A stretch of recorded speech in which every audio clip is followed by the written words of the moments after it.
오늘도 우리를 은혜 자리로 부르셨습니다. 이 시간 다 함께 그 자리에 일어나셔서 주님을 찬양하며 나아가시겠습니다. 할렐루야.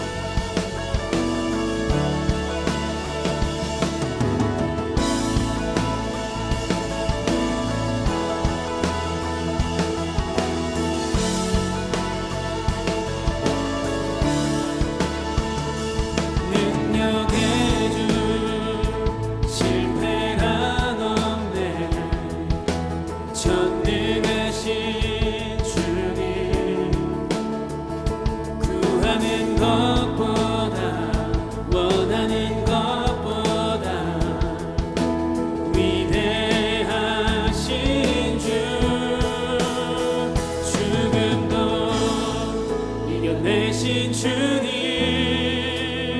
사셨네. 온 능력의 주 안에 승리하리. 우리 주 온 능력의 주. 아멘.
대신 주님 사셨네.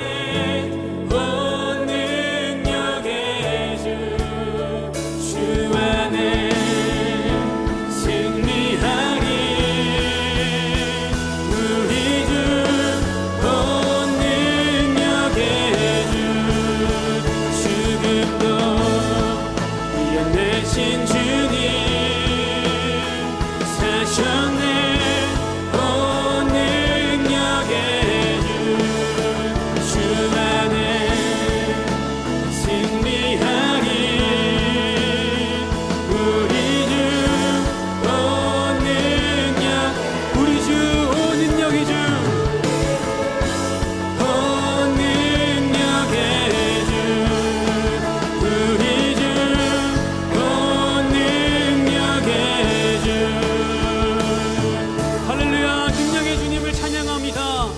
감사와 찬양과 영광의 박수 올려드립니다.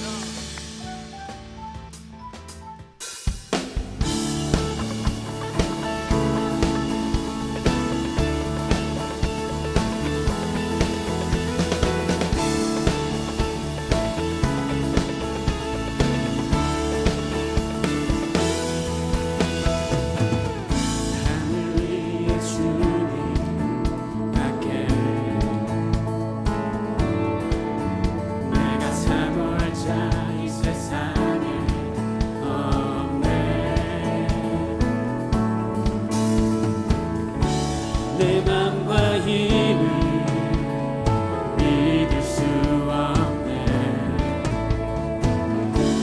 오직 한 가지 그 진리를 믿네. 주는 나의 힘이요, 주는 나의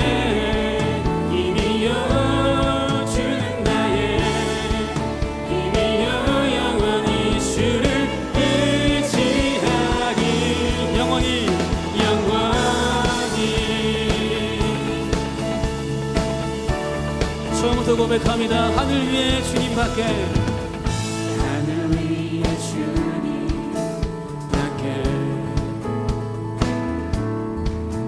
내가 사모할 자 이 세상에 없네.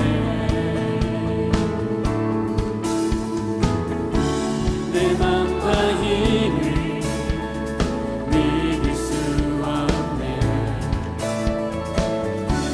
오직 한 가지 그 진리를 믿네. 주는 나의 힘이요, 주는 나의 힘이요, 주는 나의 힘이요, 영원히 주를 의지.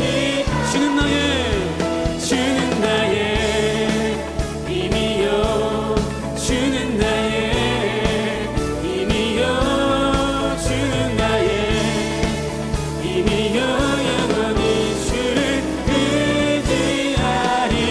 영원히 영원히.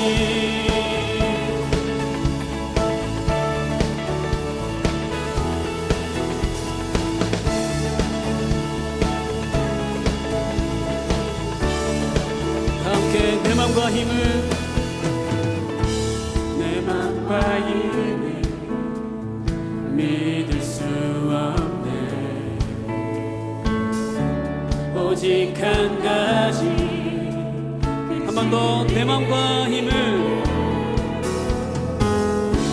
내 맘과 힘을 믿을 수 없네. 오직 한 가지, 오직 한 가지 그 진리를 다 함께 주는 나의 힘이요, 주는 나의 힘이요, 주는 나의 힘이요, 영원히 주를 의지. 한 번 더 주는 나의 힘이요, 주는 나의 힘이요, 주는 나의 힘이요, 영원히 주를. 우리의 목소리로만 선포합시다. 주는 나의 힘이요, 주는 나의 힘이요, 주는 나의 힘이요, 영원히 주를. 마지막으로 주는 나의 힘이요, 주는 나의 힘이요, 주는 나의 힘이요, 영원히 주를 의지하리. 영원히 영원히.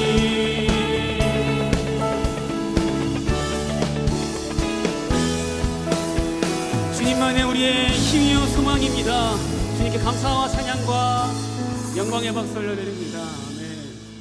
다 함께 자리에 앉으셔서 찬양하며 나아가시겠습니다.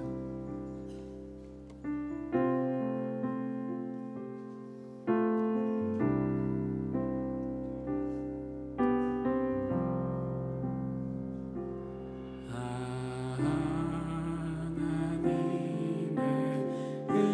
은혜로 있을 데 없는 자,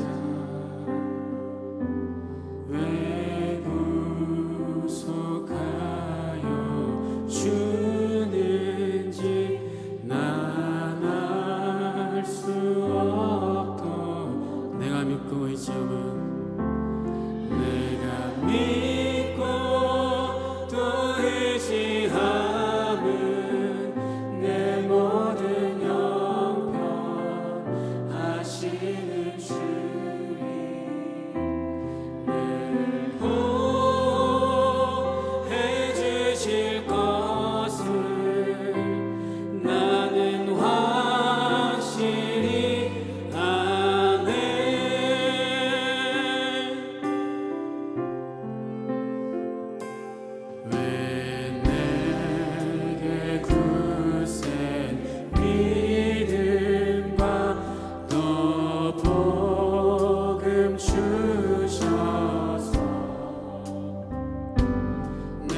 선한 목자 구세주여 항상 인도하소서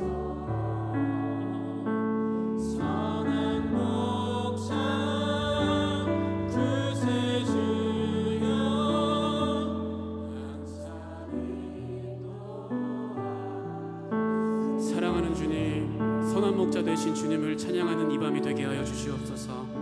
오셔서 우리의 메마른 심령 가운데에 성령의 기름을 부어주시고 권능으로 함께하여 주시옵소서. 그렇게 행하실 주님 간절히 기대하고 소망합니다. 감사드리며 이 모든 말씀 살아계신 우리 주 예수 그리스도 이름으로 기도드립니다. 아멘. 주님께 한 번 더 감사와 영광의 박수 올려드리겠습니다. 아멘.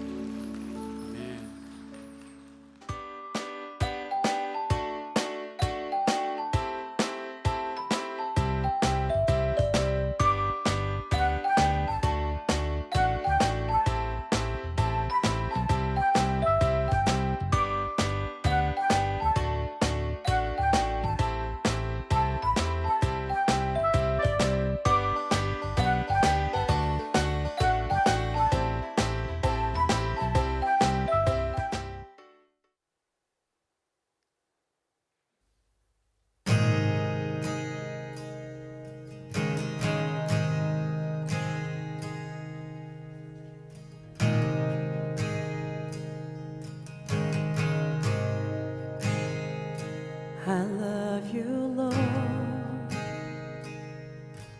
for your mercy never fails me. All my days I've been held in your hand. From the moment that I wake up until I lay my head, and I will sing of the goodness of God. And all my life you have been faithful. All my life you have been so, so good. With every breath that I am able, I will sing of the goodness of God. I love your voice. You have led me through the fire. In the darkness night, you are close like no other. I know you as a father, I know you as a friend, and I have lived of the goodness of God.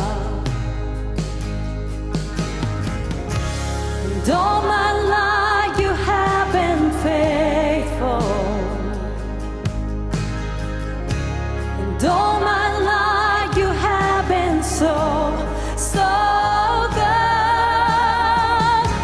With every breath that I am able, I will sing of the goodness of God.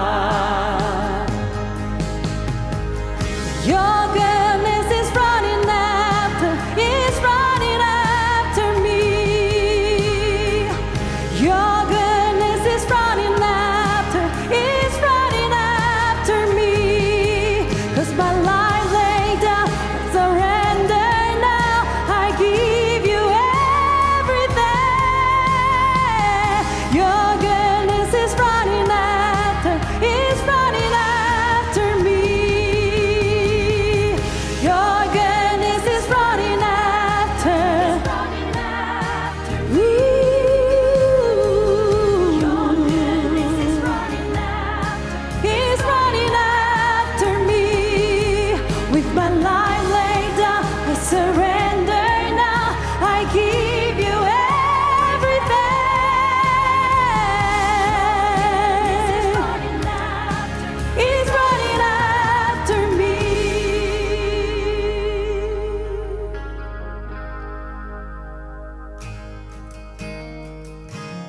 And all my life you have been faithful. And all my life you have been so, so good. With every breath that I am able, I'm gonna sing of the goodness of God. I'm gonna sing.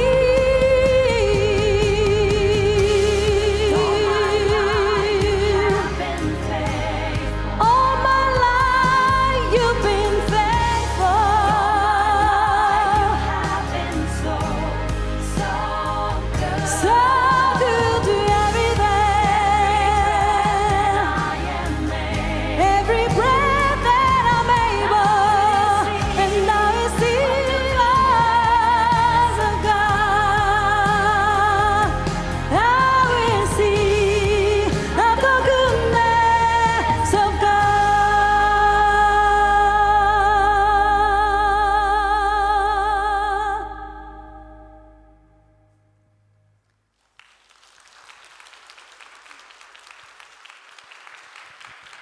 네, 인사드리겠습니다. 김영은이라고 합니다.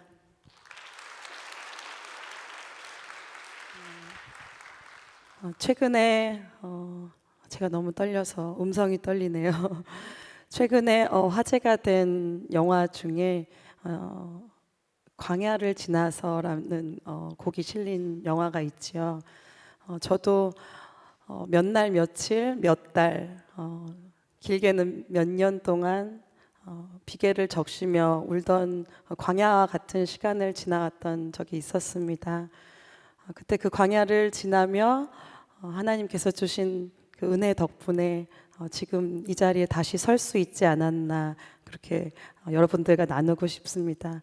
혹시 지금 광야 한가운데에서 방향을 잃고 계신 분들 계시다면 이 곡이 여러분들과 저 모두에게 위로와 격려가 되었으면 좋겠습니다. 마지막 곡 들려드리고 내려가 보도록 하겠습니다.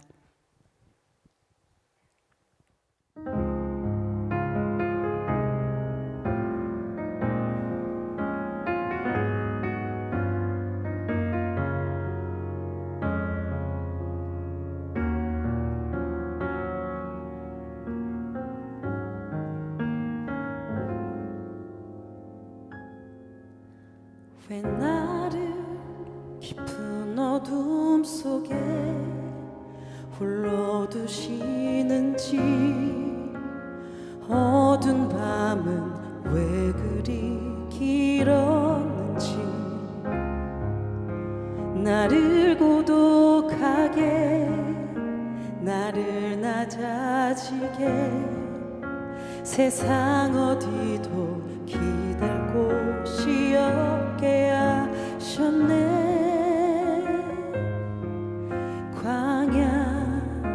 광야에 서 있네.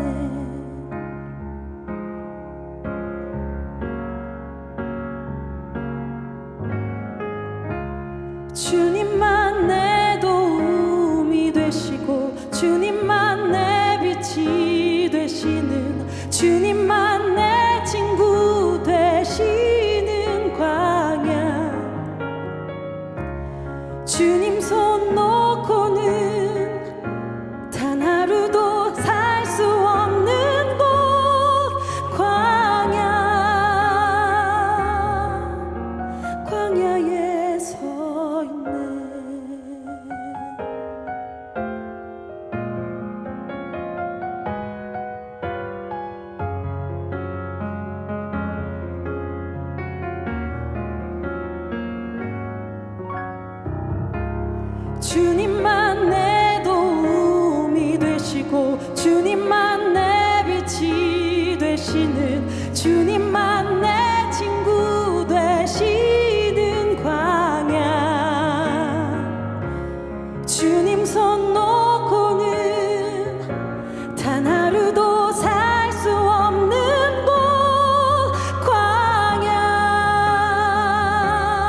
나를 더 정결케 하시려 나를 택하여 보내신 그곳 광야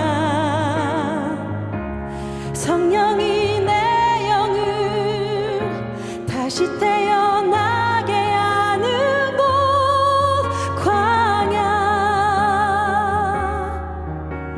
광야에 서 있네.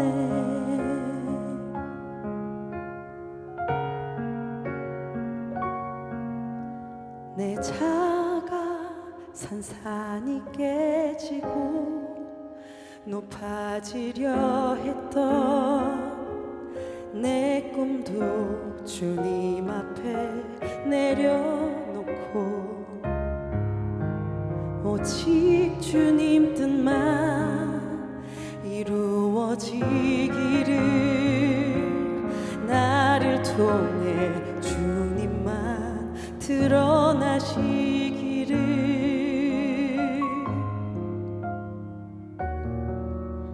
광야를 지나며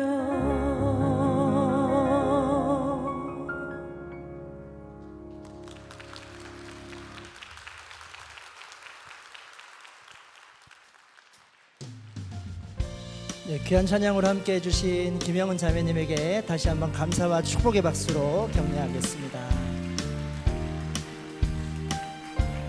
특별한 초대 예배 오신 여러분들을 주님의 이름으로 환영하고 축복합니다. 예배에 정말 잘 오셨습니다. 지금 이 시간에는 예배 처음 오신 분들이 계시면 저희들이 잠시 환영하고 또 축복하는 시간을 갖고 싶은데요. 예배 처음 오신 분 계시면 용기를 내셔서 손을 들어 표해 주시면 저희들이 잠시 축복하도록 하겠습니다. 네, 앞에 오늘 처음 오신 분 계시네요. 박수로 환영하겠습니다. 축복합니다. 잘 오셨습니다. 네, 또 처음 오신 분 계실까요? 네, 1층 뒤편에도 손을 들어주셨습니다. 잘 오셨습니다. 환영하고 축복합니다. 박수로 환영하겠습니다. 네, 또 처음 오신 분 계실까요? 네, 왼편에도 처음 오셨습니다. 잘 오셨습니다. 박수로 환영하고 축복합니다. 네, 앞쪽에도 처음 오신 분 계시네요. 잘 오셨습니다. 박수로 환영하고 축복하겠습니다. 네, 또 처음 오신 분 계시면요. 네, 2층에도 처음 오신 분이 계시네요. 잘 오셨습니다. 박수로 환영하고 축복하겠습니다. 네, 1층 뒤편에도 손을 들어주셨고요. 가운데에도 처음 오신 분이 계신 것 같습니다. 환영합니다. 잘 오셨습니다. 박수로 축복하겠습니다. 네, 왼편에도 또 처음 오신 분 계시네요. 잘 오셨습니다. 박수로 환영하고 축복하겠습니다. 네, 오늘 예배 처음 오신 분들께서는 잠시만 자리에 일어나 주시면 저희들이 찬양으로 축복하고 또 선물 전달할 수 있도록 하겠습니다. 너는 하나님의 사람, 아름다운 하나님의 사람. 나는 널 위해 기도하며 내 길을 축복할 거야. 너는 하나님의 선물, 사랑스러운 하나님의 열매, 주의 품에 꽃 피운 나무가 다시 한번 축복하겠습니다. 너는 하나님의 사랑, 아름다운 하나님의 사랑. 나는 널 위해 기도하며 내 길을 축복할 거야. 너는 하나님의 선물, 사랑스러운 하나님의 열매, 주의 품에 꽃 피운 나무가 되어줘. 나무가 되어줘. 나무가 되어줘. 박수로 축복하겠습니다. 잘 오셨습니다. 자리에 앉으시면 되겠습니다. 네, 오늘 처음 오신 분들께서는 예배 후에 자리에 잠시 기다려 주시면 저희 스태프들과 인사 나누고 돌아가시면 좋겠습니다.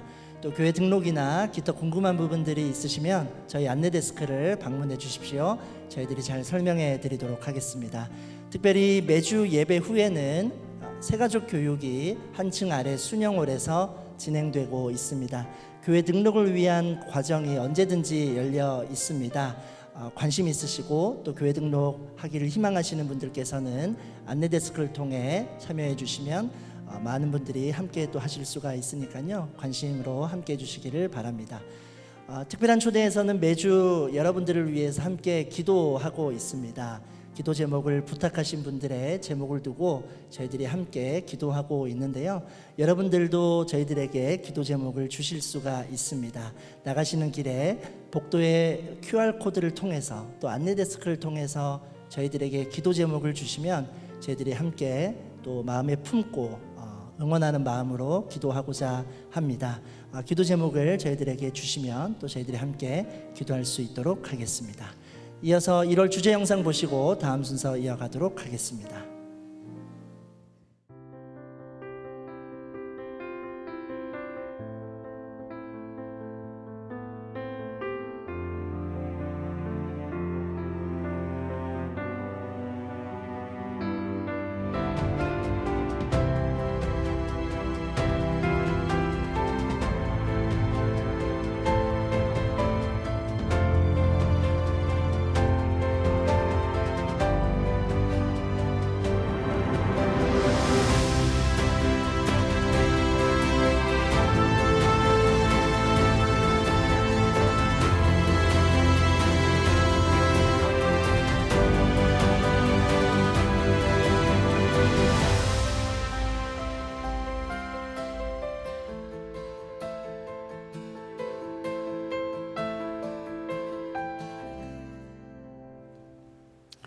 네, 예배에 오신 모든 분들을 축복하고 환영합니다. 우리 박수로 서로를 격려하고 또 축복하고 환영하겠습니다. 잘 오셨습니다.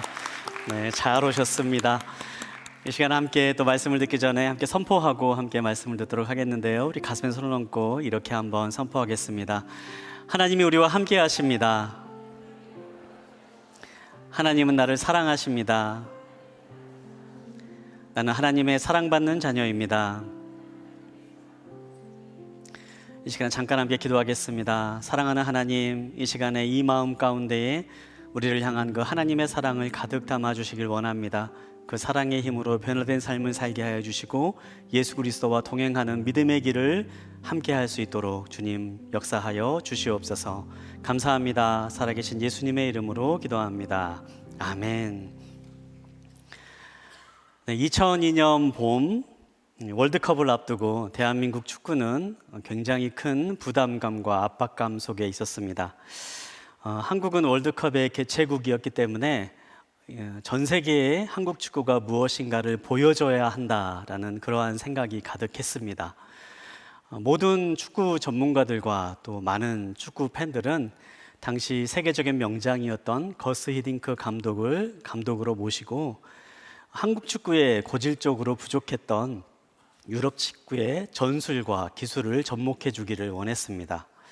한국 축구는 항상 체력과 정신력이 뛰어나지만 전술과 기술은 부족하다라는 그러한 평가를 하고 있었기 때문에 히딩크가 바로 그러한 단점을 보완해 줄 수 있는 사람이다라고 믿었기 때문입니다. 월드컵을 본격적으로 준비한 시즌이 되었을 때에 훈련을 시작했을 때에 히딩크 감독은 선수들을 불러 모읍니다. 축구장에 한 표에 서게 하고 전술판이 들려있는 훈련과 기술 훈련을 시작하지 않습니다. 그리고 바로 그 순간에 공포의 삑삑이라고 불리우는 셔틀런 달리기를 시작합니다. 사람들은 전술과 기술 훈련을 기대했지만 히딩크 감독은 한국 축구에 필요한 것은 체력이다라고 그렇게 말합니다. 90분 동안 뛰어다닐 체력이 뒷받침되지 않으면 전술도 필요 없고 기술도 소용없다라고 그렇게 이야기했던 것이죠. 그렇게 기초 체력을 착실히 쌓아간 시간이 지난 후에 변화된 기초는 놀라운 결과로 드러나게 됩니다. 우리가 잘 기억하다시피 2002년도 계속되는 연장전이 이어졌지만 한국 축구는 주저앉지 않았습니다.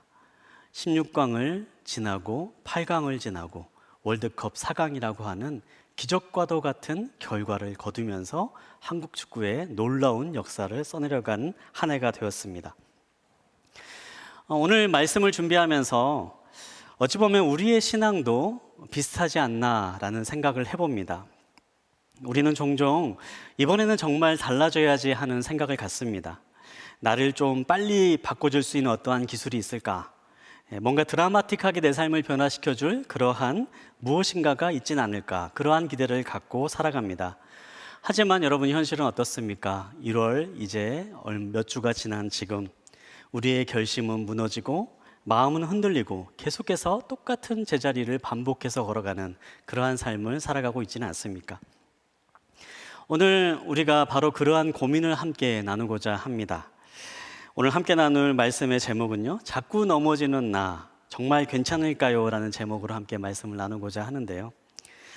넘어짐이 반복되는 삶의 자리에서 하나님이 우리를 어떻게 다시 일으켜 세우시는지, 그리고 또 우리는 어디에 기대어서 다시 일어날 수 있는지, 흔들리지 않는 믿음의 기초를 함께 나누고 그 기초를 통해서 놀라운 새로운 결과를 우리의 삶 가운데 얻을 수 있는 그러한 시간이 되기를 소망합니다. 오늘 말씀을 먼저 함께 보도록 하겠는데요. 오늘 우리가 함께 볼 하나님의 말씀은 로마서 3장 23절부터 26절까지 있는 말씀입니다. 로마서 3장 23절부터 26절까지 있는 말씀을 저와 여러분이 한 절씩 돌아가면서 읽도록 하겠습니다. 모든 사람이 죄를 지었으므로 하나님의 영광에 이르지 못합니다. 그러나 그리스도 예수 안에 있는 구속으로 인해 하나님의 은혜로 값없이 의롭다는 인정을 받습니다. 하나님께서는 이 예수를 속죄 제물로 내어주셨습니다. 의롭게 되는 것은 예수의 피를 믿음으로써 이루어집니다. 이는 하나님께서 오래 참으시는 가운데 과거에 지은 죄를 간과하심으로 그분의 의를 나타내시기 위함입니다. 지금 이때에 하나님께서 그분의 의를 나타내신 것은 자신이 의로우시며 또한 예수 믿는 사람들을 의롭다고 인정하시는 분임을 나타내시기 위함입니다. 아멘. 오늘 우리가 함께 본 이 로마서 3장에 있는 말씀은 우리가 믿는 믿음이 무엇인가, 복음이란 무엇인가, 그 핵심을 우리에게 압축적으로 전해주고 있는 말씀입니다. 이 말씀을 가리켜서요, 종교개혁자 마르틴 루터는요, 로마서 3장 23절부터 26절이야말로 성경 정체의 중심축이다라고 말할 정도로 굉장히 중요한 구절이다라고 그렇게 말합니다. 더 나아가서 이 말씀을 우리가 어떻게 이해하며 살아가느냐에 따라서 그리스도인의 삶이 완전히 바뀌게 된다라고 강조할 정도로, 그래서 매일매일 그리스도인들은 이 말씀을 묵상하고 이 말씀이 주는 의미를 다시금 되새겨야 된다라고 말할 정도로 이 로마서 3장 23절부터 26절까지 있는 말씀이 성경에서 정말 중요한 구절이다라고 우리에게 말하고 있습니다. 오늘 이 본문에 있는 말씀을 함께 나누면서요, 사실은 원래 계획은요, 이번 주에 이 말씀을 이제 마무리하고 다음 주에는 다른 주제를 나누려고 그렇게 계획을 세웠는데요. 말씀을 준비하면서 이 본문에 있는 말씀을 좀 더 충실하게 함께 나누면 좋겠다라는 그런 마음을 주셔가지고요, 오늘 이번 주와 다음 주까지 이 로마서 3장에 있는 말씀을 가지고 함께 말씀을 나누려고 합니다. 오늘은 그 첫 번째에 있는 시간으로 이 로마서 3장에 나와 있는 복음의 기초라고 불리우는 것 가운데 세 가지 부분을 함께 살펴보는 시간을 갖도록 하겠습니다. 복음이란 무엇인가? 우리가 복음에 대해서 알기 이전에 성경은 먼저 우리는 어떠한 존재인가, 우리는 지금 어떠한 상황 가운데 있는가를 분명하게 전해줍니다. 한번 로마서 3장 23절에 있는 말씀을 다시 한번 읽어보도록 하겠는데요. 로마서 3장 23절에 있는 말씀을 우리 한번 더 한 목소리로 읽도록 하겠습니다. 시작. 모든 사람이 죄를 지었으므로 하나님의 영광에 이르지 못합니다. 성경은 모든 사람이 죄를 지었다, 우리는 죄인이다, 사람들은 죄인이다 라고 하는 말로 말씀을 시작합니다. 여러분, 당신은 죄인입니다 라고 하는 이 말을 교회 안에서는 많이 그래도 들어보셨지요. 근데 여러분, 이 말을요, 교회 밖에서 누군가에게 한다라고 생각해 보십시오. 그러면 어떨까요? 당신은 죄인입니다 라는 말을 교회 밖에서 이야기한다라고 하면요, 아마 대부분의 사람들은 이 말을 받아들이기가 참 쉽지 않을 겁니다. 아마 이 가운데도 교회에 처음 나오신 분들이나 교회 나온 지 얼마 안 되신 분들은요, 사실 당신은 죄인입니다 라는 이 말이 도대체 무슨 말을 하는 거냐, 이해가 되지 않을 분들도 계실 것 같습니다. 아마 그렇기 때문이겠죠. 대부분의 사람들은요, 다 나름대로 착하게 살아가려고 합니다. 그렇죠? 나름대로 정직하게 살아가려고 노력하고요. 때로는 사람들과 함께 지내면서 화가 나는 일도 있고 좀 이렇게 억울한 일도 있지만 그래도 관계 때문에 좀 참아가면서 그래도 좋은 일 많이 하고 착하게 살아가려고 그렇게 노력하면서 살아가는 것이 대부분의 사람들입니다. 그런데 그런 사람들을 놓고 당신은 죄인이야. 너는 죄인이야. 이렇게 얘기하면요. 내가 지금 어떻게 살아가는데 그런 나를 보고 죄인이라고 하나. 이 말을 쉽게 받아들이기 어려운 거죠. 우리가 이 말씀을 이해하기 위해서는요, 성경에서 말하는 이 죄인이라고 하는 말이 어떠한 의미인지를 먼저 생각해 볼 필요가 있습니다. 성경에서 말하고 있는 이 죄는요, 일반적으로 우리가 생각하는 죄, 나쁜 행동, 그러한 것들을 이야기하지 않습니다. 우리들이 일반적으로 죄를 생각하면은 도덕적으로나 윤리적으로 바른 기준이 어긋나는 사회적인 규칙을 어긋나서 행동하는 것, 그런 것들을 죄다, 그렇게 잘못된 행동의 목록을 죄라라고 그렇게 생각을 하곤 하는데요. 성경에서 우리를 향해서 너는 죄인이다라고 말했을 때 이 죄라고 하는 것은요, 그러한 잘못된 우리의 행동 목록을 가리키면서 이야기하는 것이 아니라 우리들이 지금 어떠한 상황 가운데 있는가, 너의 상태는 어떠한 상태에 있는가, 이것을 우리에게 드러내는 말씀으로 너희는 죄인이다라고 그렇게 말씀한다라는 사실입니다. 성경에서 이 죄라고 하는 말로 많이 사용되는 단어 가운데 헬라어로 하마르티아라고 하는 단어가 있습니다. 이 하마르티아라고 하는 이 단어는요, 관역을 벗어나다, 목적을 비껴나다라고 하는 의미를 가지고 있는 단어입니다. 이 죄라는 것을 표현을 할 때에 누가 이제 화살을 쏘는데 그 화살이 목적지를 벗어났을 때의 그 모습을 죄의 모습이다라고 그렇게 표현하는 거지요. 창세기에서 바로 이러한 죄의 모습을 우리에게 전해줍니다. 하나님께서 세상을 창조하실 때에 세상을 창조하시고 또 하나님의 형상으로 인간을 창조하십니다. 동산을 만드시고 사람이 하나님과 함께 살아갈 수 있도록 하십니다. 그리고 하나님을 대신해서 이 세상을 다스리고 또 가꾸고 아름답게 발전시키는 존재로 사람을 만드십니다. 사람이 본래 세워진 목적이 바로 이러한 목적이었습니다. 그런데 창세기를 보면 그러한 사람이 어떻게 변하게 됩니까?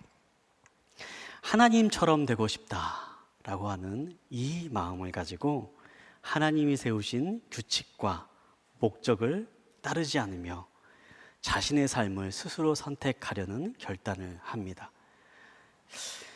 우리는 본래 하나님과 함께 하도록 창조된 존재들이었습니다. 그리고 하나님께서 정하신 분명한 목적으로 세상에 살아가도록 그렇게 지어진 존재였습니다. 그러나 그러한 사람이 하나님을 마음의 중심으로 두지 아니하고 나를 마음의 중심으로 두는 순간, 내가 하나님보다 더 잘 알고 내가 원하는 것이 더 중요하고 내 생각과 내 계획이 하나님의 계획보다 더 좋은 것이다 라고 믿고 따르는 순간, 그 순간 우리의 삶 가운데 죄가 들어오고 그러한 모습에 있는 상태를 죄인의 모습이다라고 그렇게 이야기하는 것입니다. 오늘 이 말씀을 묵상하면서요, 한번 그런 생각을 해봤습니다.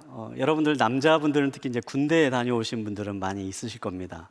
군대 가면요, 참 어려운 훈련 가운데 하나가 사격 훈련이 있습니다. 그렇죠? 사격 훈련을 이제 생전 처음 우리나라에서 총을 쏘보게 되는 이제 그러한 경험을 하게 되는데요. 사격 훈련을 할 때에 이제 실제로 관역에 이제 사격을 하는 이렇게 본 사격 훈련을 하기 전에요, 반드시 하는 이 과정이 있습니다. 0점 조준을 하는 0점 조준 사격을 먼저 하는 거죠. 먼저 이렇게 내가 가지고 받은 총이 진짜 나에게 맞는 총이 아니기 때문에 이 총이 나한테 맞출 수 있도록 이렇게 먼저 조준 사격을 한 다음에 그 비껴난 탄착군이라고 그러죠. 전문 용어를 씁니다. 탄착군이 나오면 그 탄착군을 보면서 이제 관역의 중심에 맞출 수 있도록 이 가늠자를 돌려면서 맞추는 거예요. 0점을 맞추는 거죠. 그렇게 0점을 맞추고 총을 쏴야지만이 원하는 관역에 바로 맞출 수가 있게 됩니다. 근데 여러분, 만약에 이 0점 조준을 잘못하면 어떻게 될까요? 아무리 관역에 제대로 조준하고 쏜다 그래도요, 절대로 똑바로 맞지 않는 거죠. 성경에서 말하는 우리의 삶이 바로 그렇습니다. 바로 죄인의 삶이라는 게 바로 이것을 말합니다. 우리의 삶이 목적으로 해서 빗나가 있는 인생이다라는 거지요. 우리의 삶이 처음부터 0점 조정이 되어 있지 않는 삶을 살아가기 때문에 처음부터 우리에게 주어진 목적과는 다른 것을 향하게 주어져 있기 때문에 아무리 노력하고 아무리 열심히 살아가고 아무리 최선을 다해봐야 그 결과는 결국에는 관역에서 벗어난 삶으로 끝나고 만다, 그렇게 이야기하고 있는 것입니다. 여러분, 본래의 목적과 다른 곳을 향해서 계속 살아가면 어떠한 일이 일어납니까?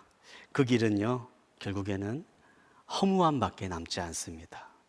그 길에는 결국에는 좌절밖에 남지 않습니다. 그리고 절망밖에 남지 않습니다. 그 길의 끝에는요, 결국에는 저주와 죽음이며 파멸로 끝나는 것이 그 길의 끝에 주어져 있는 것입니다. 여러분, 그것이 바로 이 땅을 살아가는 우리의 삶의 모습입니다. 사랑하는 여러분, 성경은 우리에게 너희는 죄인이다 라고 그렇게 말합니다. 이것은요, 우리가 자잘한 어떠한 나쁜 짓을 저질렀다, 이것을 말하기 위해서, 지적하기 위해서 말씀하는 것이 아니라 우리의 삶의 방향 자체가 틀어져 있음을 지적하는 말씀입니다.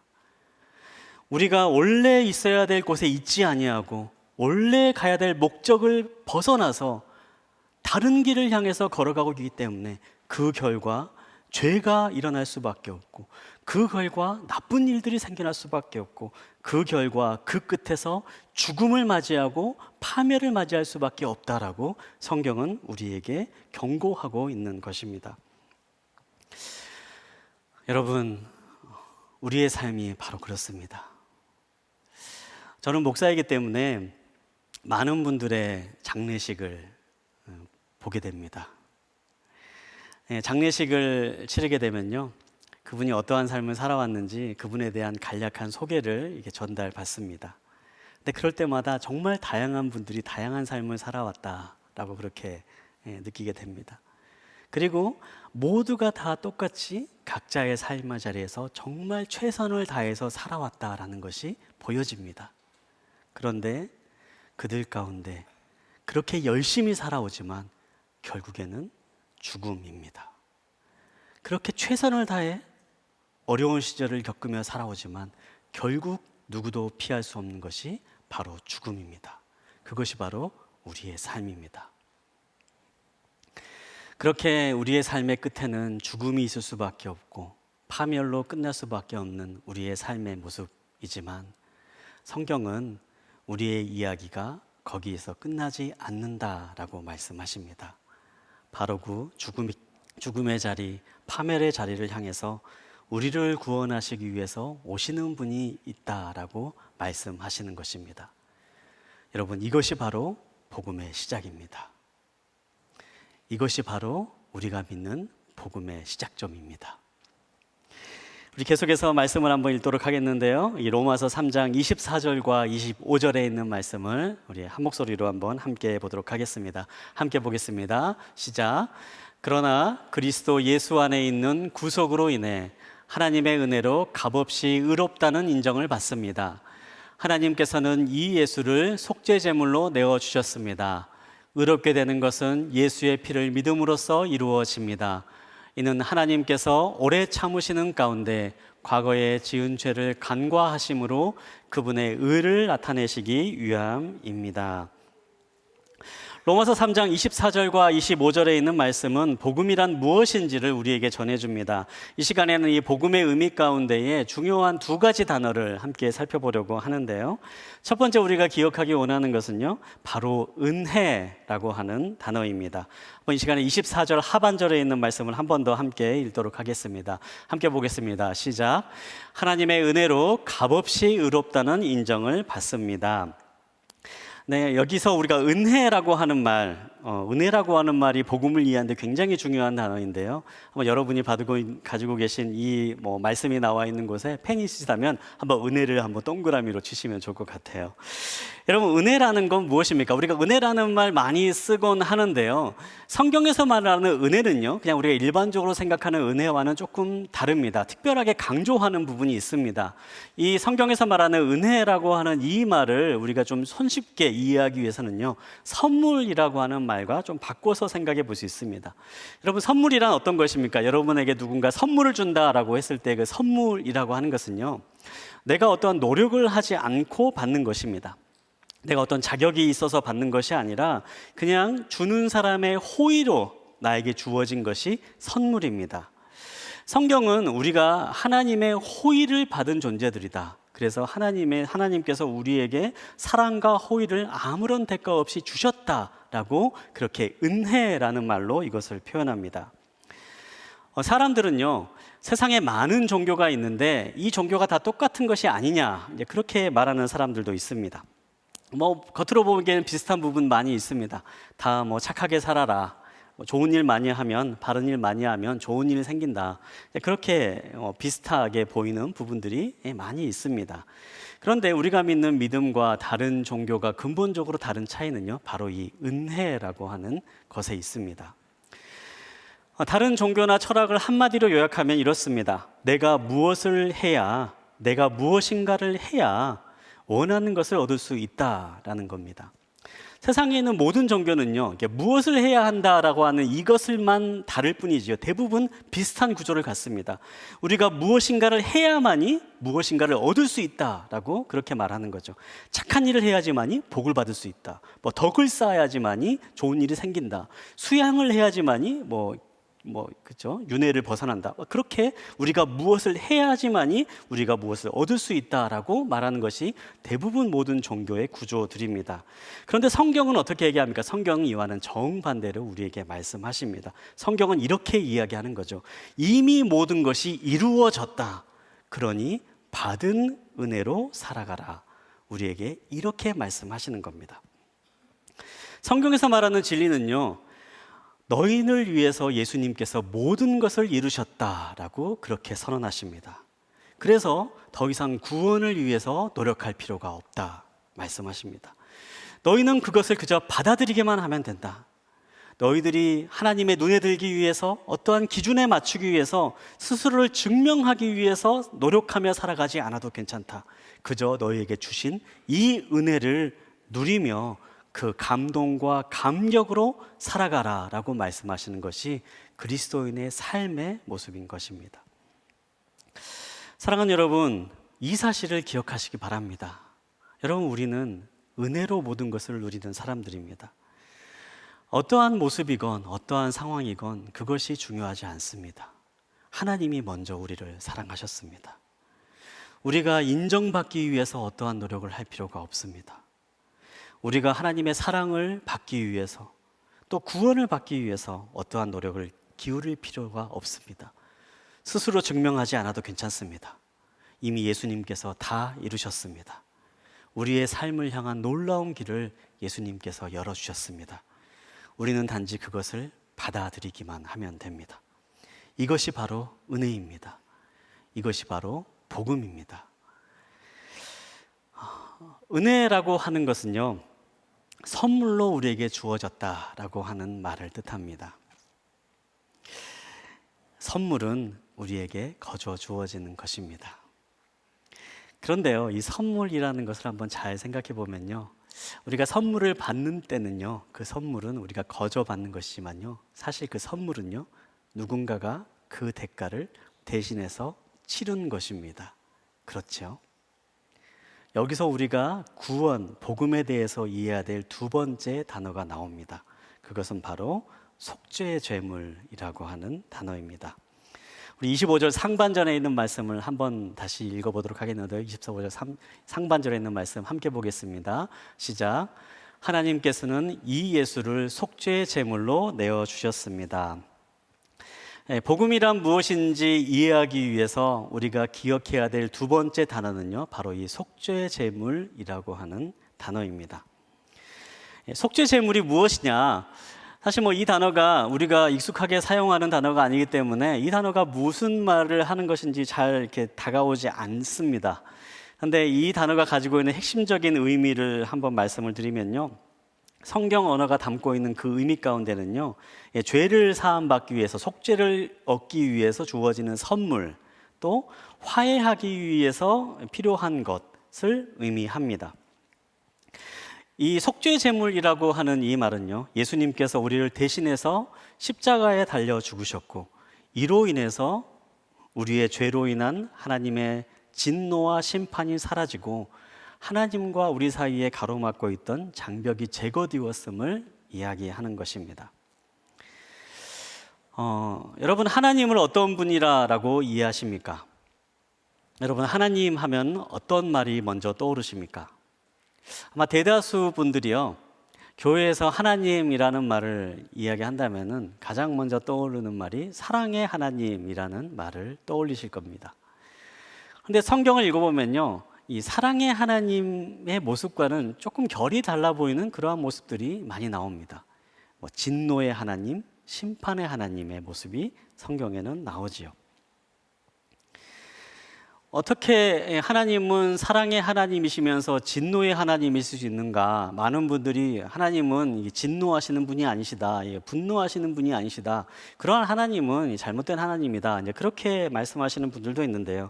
사실 우리가 이 사랑이라고 하는 것을 깊이 있게 생각을 해보면요, 이 사랑이라고 하는 것의 이면에는요, 분노라고 하는 게 빠질 수 없다라는 것을 생각해 볼 수 있습니다.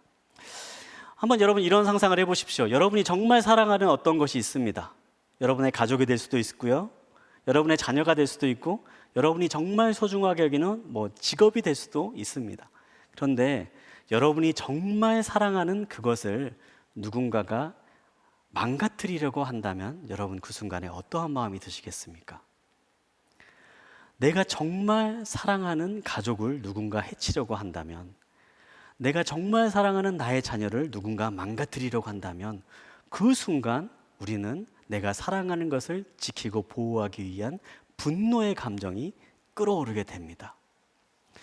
성경에서 말하는 분노의 하나님, 진노의 하나님, 심판의 하나님을 말씀하는 것은요, 바로 이러한 사랑의 이면 가운데 있는 하나님의 분노를 말합니다. 우리가 흔히 말하는 사랑의 반대말이 분노가 아닙니다. 사랑의 반대말은 오히려 무관심이라고 이야기를 하죠. 우리는 때로 사랑하기 때문에 분노하고, 사랑하기 때문에 화를 내고, 사랑하기 때문에 우리가 그 사랑을 지키기 위해서 우리가 용기를 내고 사랑을 해치려고 하는 사람들로부터 보호하려고 합니다. 하나님의 분노도 마찬가지입니다. 사랑의 하나님이시기 때문에 동시에 하나님은 분노하십니다. 죄를 미워하시고 죄에 대해 분노하십니다. 우리를 사랑하시고 또 세상을 사랑하시는 만큼 강렬하게 죄에 대한 거대한 분노를 품고 계십니다.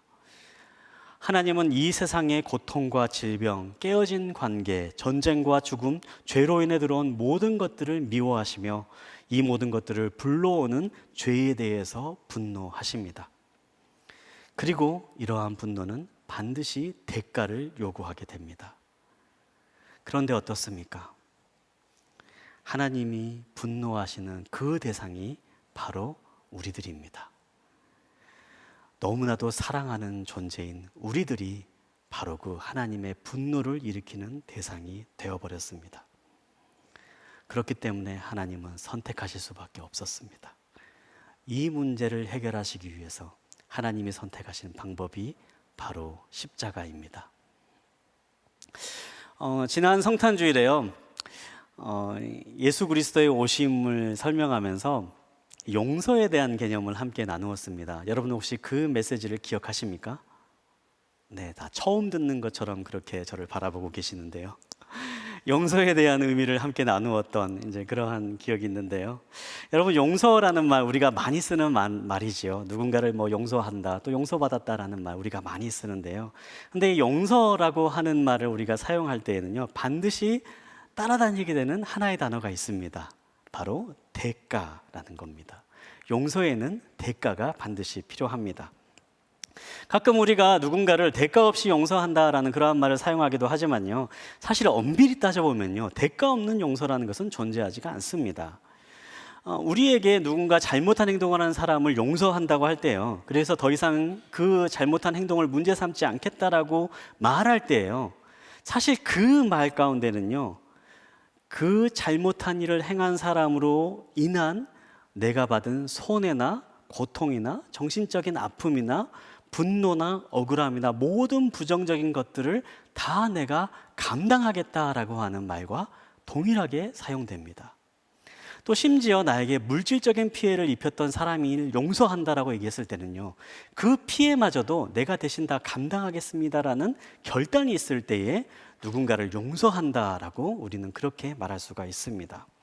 하나님께서 선택하신 방법이 바로 이러한 용서를 위한 방법이 십자가였습니다. 하나님은 우리를 용서하시기 위해서 속죄의 제물로 인간의 몸을 입고 이 땅에 오십니다. 하나님이신 그분께서 인간의 몸을 입고 이 땅에 오셔서 인간으로 살아가시다가 인간의 몸으로 십자가에 달려 죄의 대가를 대신 치르십니다. 우리를 용서하시기 위해서 속죄 제물이 되셔서 우리가 지은 모든 죄에 대한 대가와 그 분노를 스스로 감당하시면서 십자가에 지시고 우리를 용서의 길로, 화해의 길로 불러오시는 것입니다. 그렇기 때문에 우리는 새로운 삶을 살 수가 있습니다. 하나님과 우리 사이를 가로막고 있던 죄의 담이 예수 그리스도의 속죄의 제물로 인하여서 사라지게 됩니다. 죄의 대가를 예수님께서 대신 짊어지심으로 우리가 아름다운 삶으로 나아갈 수 있는 길을 마주할 수 있게 된 것입니다. 우리가 받은 구원은 은혜입니다. 거저 받은 것입니다. 하지만 그렇다고 해서 이것이 거저 주어지는 것은 아니었습니다. 우리를 위해 예수 그리스도께서 십자가에 돌아가시고 인간의 몸을 입고 이 땅에 오신 하나님께서 우리가 져야 될 고통과 고난과 죽음을 대신 짊어지심으로 인하여서 우리에게 새로운 길이 열리게 되었습니다. 우리가 흔히 어떠한 것의 가치가 얼마나 되느냐라고 이야기할 때 하는 말이 있습니다. 그것은 그것을 얻기 위해서 포기하는 것이 얼만큼 크냐에 따라서 가치가 결정된다라고 그렇게 이야기하곤 합니다. 여러분, 우리는 어떠한 존재입니까? 우리는 우리를 위해서 자신의 목숨을 내어주신 예수 그리스도의 십자가로 새로운 생명을 얻은 존재입니다. 그렇기 때문에 우리는 세상에서 가장 귀한 존재들입니다. 우리를 향한 사랑이 크신 만큼 우리가 존귀한 존재임을 잊지 마십시오. 우리를 향한 사랑이 한없이 깊고 넓다는 사실을 잊지 마십시오. 그것이 바로 우리의 가치입니다. 우리가 어떠한 존재인지를 말해주는 것입니다. 바로 십자가는 우리가 얼마나 놀라운 사랑을 받은 존재인지, 우리가 얼마나 큰 가치를 가지고 있는 사람인지를 우리에게 말해주는 놀라운 표징입니다. 오늘 말씀을 시작하면서 2002년 축구대표팀의 이야기로 말씀을 시작했습니다. 히딩크 감독이 훈련을 시켰던 공포의 삑삑이, 달리기는요 사실 굉장히 고통스러운 것입니다. 숨이 턱끝까지 차오르고 또 그러한 고통을 겪을 때마다 선수들은 다들 포기하고 싶은 마음이 가득했습니다. 하지만 그럼에도 불구하고 그 고통을 견딜 수 있었던 이유는 단 하나였습니다. 바로 감독을 신뢰했기 때문입니다. 나보다 나를 더 잘하는 명장이 나를 만들고 있다는 믿음이 있었기 때문에 선수들은 모든 훈련을 완수했습니다. 그리고 그 결과 월드컵 4강이라는 기적을 신화로 쓸 수 있었습니다. 우리의 신앙의 기초는 바로 로마서 3장 24절에 있습니다. 하나님의 은혜로 값없이 의롭다는 인정을 받았다. 이 약속의 말씀이 우리 영혼의 기초 체력이 되어야 합니다. 우리가 기술이 부족하고 우리의 노력이 부족해서 실패하는 것이 아닙니다. 우리의 삶이 흔들리는 것은 우리에게 복음의 기초 체력이 약해서 흔들리기 때문입니다. 사랑하는 여러분, 지금 여러분의 모습에 실망하지 마십시오. 내가 부족하다는 사실을 놓고 좌절하지 마십시오. 바로 당신을 위해 예수님께서 십자가를 지셨음을 기억하십시오. 나의 부족함을 보고 주저앉고 싶은 순간이 있을 때에 오히려 그런 나를 위해 십자가를 지신 예수님을 기억하며 그 압도적인 사랑 앞에 여러분의 마음을 두시기 바랍니다. 우리가 자꾸 넘어져도 괜찮은 이유는 바로 그 사랑이 우리와 함께 있기 때문입니다. 하나님은 결코 우리를 포기하지 않으시며 우리가 넘어져 있는 채로 내버려 두지 않으십니다. 우리를 회복시키시고 우리를 아름다운 삶의 길로 계속해서 인도해 가십니다. 그 사랑의 손길을 의지하십시오. 우리를 향해서 열려져 있는 끝없는 사랑의 손길, 우리를 새로운 존재로 빚길 원하시는 그 놀라운 사랑의 손길을 여러분 붙잡으시고 그 믿음의 길을 향해서 한 걸음 한 걸음 나아가시는 믿음의 결단이 이 자리에 있는 모든 분들과 함께 하기를 간절히 소망합니다. 시간 함께 기도하겠습니다.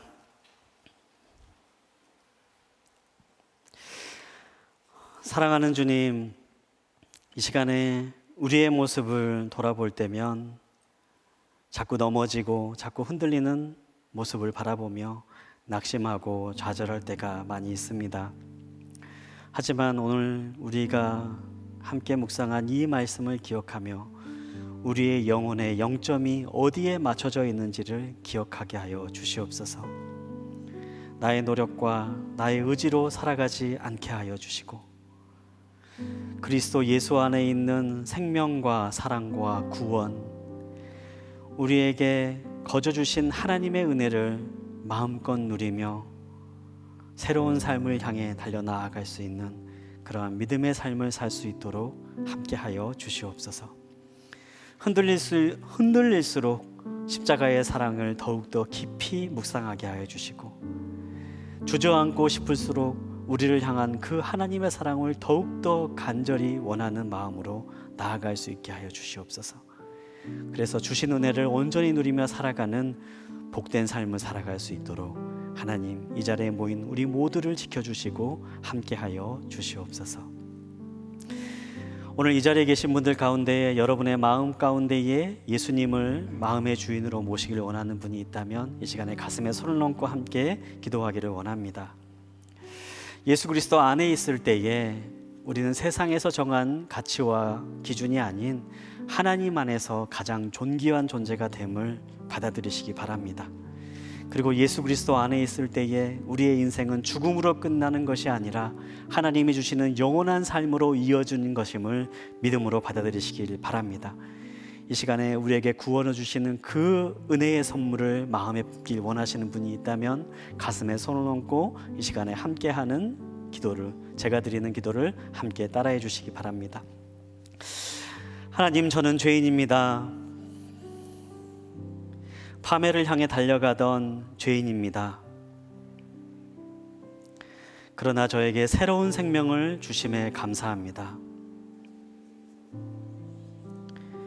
예수님의 십자가가 모든 죄를 속죄하는 것임을 믿습니다.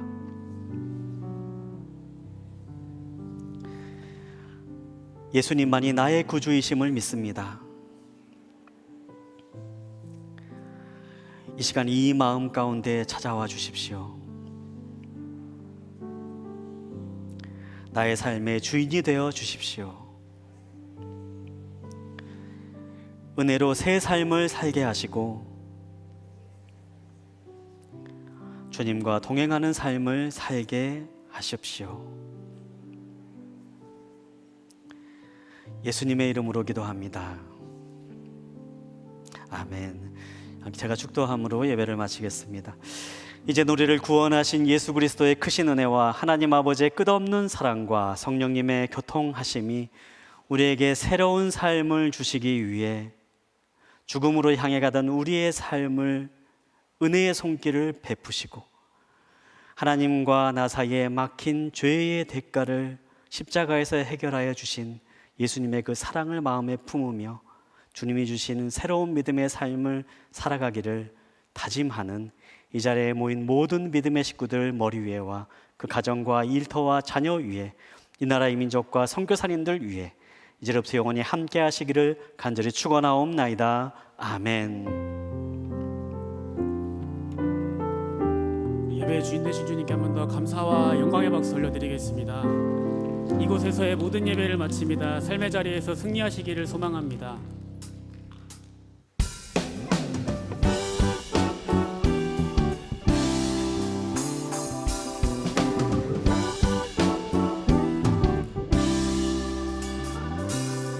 주를 찾는 모든 자들이 주로 말미암아 기뻐하고 즐거워하게 하시며 주의 구원을 사랑하는 자들이 항상 말하기를 하나님은 위대하시다 하게 하소서.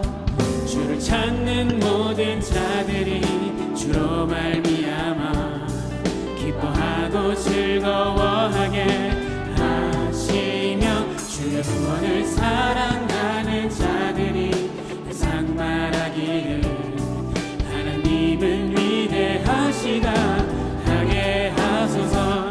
주는 나의 도운 나를 건지시느니 여호와여 지체 말고 내게 임하소서. 가난하고 궁핍한 내 마음 가운데 여호와여 속히 임하소서. 주는 나의 도운 나를 건지시느니 여호와여 지체 말고 내게 임하소서. 가난하고 궁핍한 내 마음 가운데 여호와여 속히 임하소서.